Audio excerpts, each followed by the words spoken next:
I wanted to ask how do you see AI transforming ABM? Have you got any cool use cases that you have at the moment? And are there any pitfalls? It's funny you mentioned that even before, because that again, that is why we use the phrase account-based go-to-market. It is your underlying account-based go-to-market strategy. It is not just merely an ABM Hmm. play. And so when thinking about AI, some of the top use cases now, we are seeing almost from a maturity standpoint as well. We're in this phase where there are still some people who aren't really using AI, and they absolutely should be because it's going to have such a transformational impact. Thinking about where we are today, it's almost if you look at the manual processes of, let's say, building a piece of content or think some sort of use case. Historically, we would be doing that entirely end to end from goal or desired output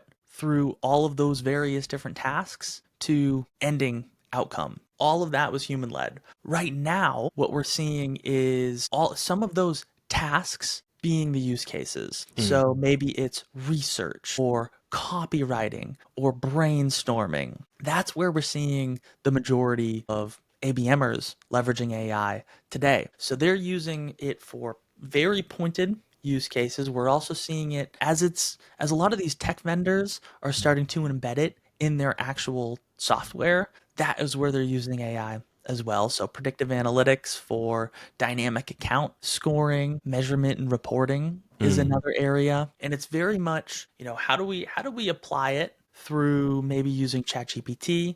We've heard, funny enough, Grok is one of those LLM platforms that people have absolutely loved and say Hmm. it outperforms the Geminis, ChatGPTs, the Claudes of Interesting. the worlds in a lot of use cases. I personally had never used Grok, and Mm. when I heard about that, I was like, wow, that's really interesting. So right now we're seeing a lot of use cases that are very pointed versus actual workflows.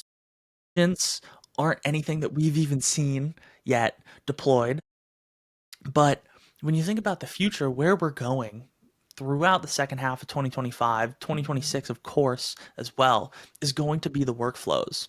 So you're starting to see a lot of these large SaaS companies adopt this workflow architecture, and it's making it really easy for ABMers and GTM teams as a whole to start building these workflows. So Hmm. instead of having that one pointed task of a use case, now it's all right, how do we build these workflows, implement them into our actual processes, and then the next step after the workflows is going to be the agents who are managing the workflows, who Hmm. you can actually give a task to. They will decide and reason, okay, here are all the different steps that I'm going to take.